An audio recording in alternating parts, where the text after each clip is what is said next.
क़ौमी ॿोलियुनि जे ॾियारे जे हवाले सां सिंधी अदबी संगत शाख नवाब शाह पारां बि जागरता रैली कढी। उन मौक़े ते रैलीअ में शरीक अदीबनि, शाइरनि ऐं कलमकारनि सिंध टीवी न्यूज़ सां ॻाल्हाईंदे चयो त सिंधी ॿोली जेका असांजी क़दीमी ज़बान आहे, जेका अज़ल खां वठी असांजा वॾा, असांजा अबा ॾाॾा ॻाल्हाईंदा रहंदा हुआ।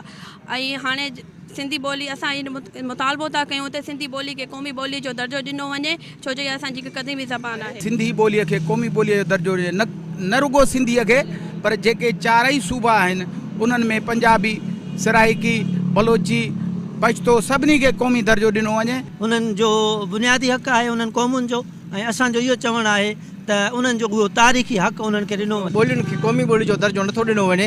असांजो अदबी संगत नवाब शाह तरफ़ां ऐं ओवरऑल अदबी संगत तरफ़ां मुतालबो आहे त सिंधी ॿोलीअ खे क़ौमी ॿोली जो दर्जो ॾिनो वञे। हिते अल्फ़ाबेटिक ॿोलियूं आहिनि, उन्हनि खे क़ौमी ॿोली जो दर्जो ॾिनल आहे, पर पाकिस्तान में बदकिस्मती सां जेके ॿोलियूं आहिनि, जेके हिते तारीख़ी हैसियत रखनि थियूं, उन्हनि खे क़ौमी ॿोली जो दर्जो न पियो ॾिनो वञे। सिंधी ॿोली खे क़ौमी ॿोलीअ जो दर्जो ॾिनो वञे, छो त सिंधी ॿोली सिंधी क़ौम जे रूह जो हिकिड़ो अहम हिसो आहे। क़ौमी ॿोली न करण सां जेके क़ौमुनि में अहसास महरूमी पैदा थिए थी, माण्हुनि में हिकिड़ो ॾुख ऐं नफ़रत जो थिए थो।